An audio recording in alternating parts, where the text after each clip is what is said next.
Over the long weekend before the Mississippi and Michigan primaries, the sky above Sea Island was black with corporate jets. Apple's Tim Cook, Google's Larry Page and Eric Schmidt, Napster's Sean Parker, Tesla Motors Elon Musk, and other members of the super-rich were jetting into the exclusive Georgia resort, ostensibly to participate in the annual World Forum of the American Enterprise Institute. Among the advertised topics of discussion, millennials, how much do they matter and what do they want? That was the cover story. As revealed by the Huffington Post, Sea Island last weekend was host to a secret conclave at the cloisters where oligarchs colluded with Beltway elites to reverse the democratic decisions of millions of voters and abort the candidacy of Donald Trump. Among the journalists at Sea Island were Rich Lowry of National Review, which just devoted an entire issue to the topic, against Trump, and Arthur Sulzberger, publisher of the Trumphobic New York Times. Bush guru Karl Rove of Fox News was on hand, as were Speaker Paul Ryan, Majority Leader Mitch McConnell and Senator Lindsey Graham, dispatched by Trump in New Hampshire and a berserker on the subject of the Donald. So, too, was William Kristol, editor of the rabidly anti-Trump Weekly Standard, who reported back to comrades, "The key task now, to paraphrase Karl Marx, is less to understand Trump than to stop him." Kristol earlier tweeted that the Sea Island conclave is off the record, so please do consider my tweets from there off the record. Redeeming itself or relegating Trump to its entertainment pages, the Huffington Post did the nation a service in lifting the rug on something rotten in the state. What we see at Sea Island is that, despite all their babble about bringing the blessings of democracy to the world's benighted, Neocon Central believes less in democracy than in perpetual control of the American nation by the ruling Beltway elites. If an outsider like Trump imperils that control, democracy be damned. The elites will come together to bring him down, because, behind party ties, they are soul brothers in the pursuit of power. Something else was revealed by the Huffington Post, a deeply embedded corruption that permeates this capital city. The American Enterprise Institute for Public Policy Research is a 501c3, under IRS rules, an organization exempt from U.S. taxation. $1 million corporate contributions to are tax-deductible.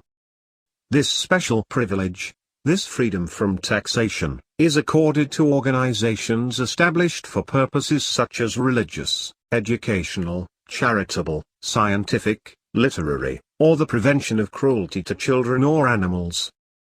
What the co-conspirators of Sea Island were up at the cloisters was about as religious as what the Bolsheviks at that girls' school known as the Smolny Institute were up to in Petrograd in 1917. From what has been reported, it would not be extreme to say this was a conspiracy of oligarchs, war party neocons, and face-card Republicans to reverse the results of the primaries and impose upon the party, against its expressed will, a nominee responsive to the elite's agenda. And this taxpayer-subsidized dump Trump camarilla raises even larger issues. Now America is not Russia or Egypt or China.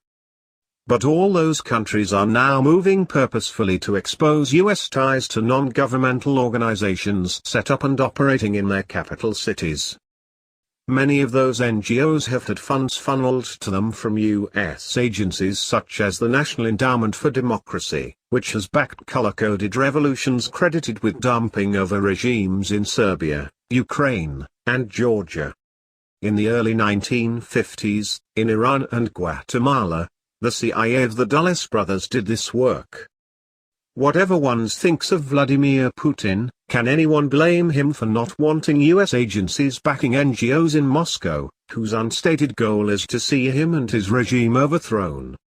And whatever one thinks of Ned and its subsidiaries, it is time Americans took a hard look at the tax-exempt foundations, think tanks and public policy institutes operating in our capital city.